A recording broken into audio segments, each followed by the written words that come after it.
Magandang gabi ho, Dok.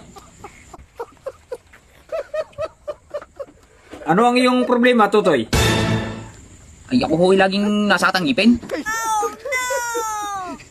Ay, ako nang takot na magpabunot. Bukay.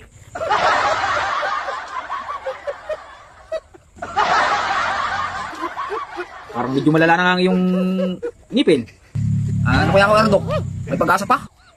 At malaki na rin ang problema. Ay, takot na ako magpabunot. Madali ang solusyon dyan. At resetahan kita ng gamot. Inumin mo ito 3 beses sa isang araw. At para gumaling na, ang problema sa bunganga mo at ngipin, isasama ko na lahat. Dok.